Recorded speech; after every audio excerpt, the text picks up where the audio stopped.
I went to a scientific school, MIT, and in fraternity, when you first join, they try to keep you from being, if you think you're smart, from being feeling that you're too smart, by giving you what look like simple questions to try to figure out what actually happens. And it's like training for imagination, you know.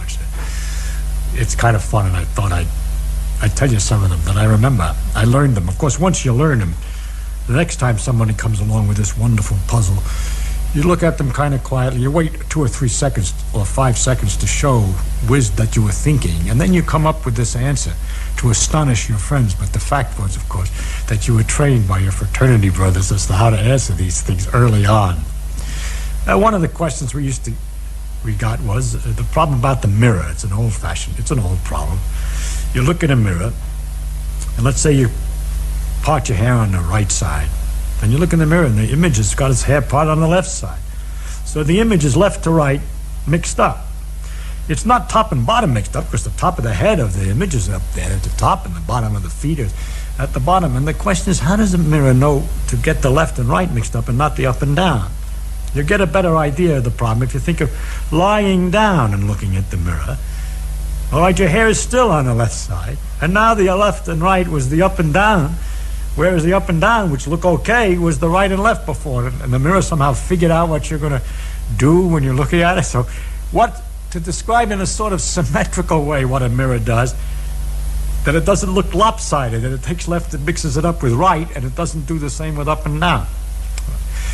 And after a lot of fiddling, you gradually, we worked out the answer to that one. You see, if you wave this hand, then the hand in the mirror that waves is right opposite it. The hand on the east is the hand on the east, and the hand on the west is the hand on the west, and the head that's up is up, and the feet that are down. Everything's really all right. But what's wrong is if this is north, your nose is to the north of the back of your head, but in the image, the nose is to the south of the back of the head. So what happens really in the image is neither the right nor left mixed up with the top and bottom, but the front and back have been reversed. You see, that which is the nose on the thing is on the wrong side of the head, if you want to. All right? Now, ordinarily, when we think of the image, we think of it as another person. And we think of the normal way that a person would get into that condition over there. It's a psychological thing.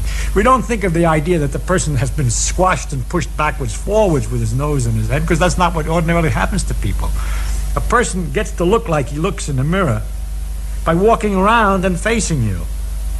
And because people, when they walk around, don't turn their head for their feet, we leave that part alone, but they get their right and left hands swung about, you see, when they turn around. And so we say that it's left and right interchanged, but really the symmetrical way is along the axis of the mirror that things get interchanged. Well, that's kind of an easy one.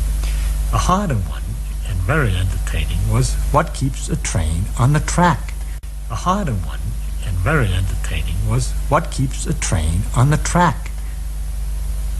And of course the answer is, as everyone thinks, the flanges on the wheels. You know, the wheels have some kind of flange on them, but that's not the answer. Those flanges are just safety devices. If the flanges rub against the tracks, you hear a terrible squealing. They're just in case the real mechanism doesn't work. There's another problem with trains that's connected to it. People all know this about their automobile, that when you go around a corner, the outside wheels have to go further than the inside wheels. And if the wheels were connected on a solid shaft, you couldn't do that. You can't turn the outside wheels further than the inside wheels. And so the shaft is broken in the middle with a gear system. It's called a differential. Did you ever see the differential on a railroad train? No, you look at those wheels under a freight car, and there are the two wheels, and there's a solid steel rod going from one wheel to the other. There's nothing. One turns the same as the other. So now how does it go around a corner, a curve, when the outside wheel has to go further than the inside wheel? And the answer is that the wheels are flanged like this. I mean, not flanged, they're cones. This way. That is, they're a little fatter, closer to the train, and a little thinner further out. If you look closely, you'll see they got this beveled edge. And it's all very simple. When they go around a curve, they slide out on the track a bit, so that this wheel travels on a fatter part, a bigger diameter, and this on a smaller diameter. So when they both turn one turn, this swings further than the other. And that's what keeps it on the track also the same way. Suppose the train's running along on this thing, on the track, and the track's here and here, and the two wheels are exactly balanced, and it's nice and even. Suppose accidentally it gets a bump or something and slides out this way. Then this wheel is on a bigger circumference than this one, but they're on a solid shaft. So when it turns once around, it carries this wheel forward relative to the other and steers the train back on the track.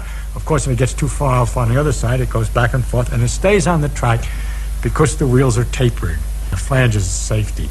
Well, we had a lot of stuff like that we had to learn, to get straightened out before we could become full-fledged members of the fraternity.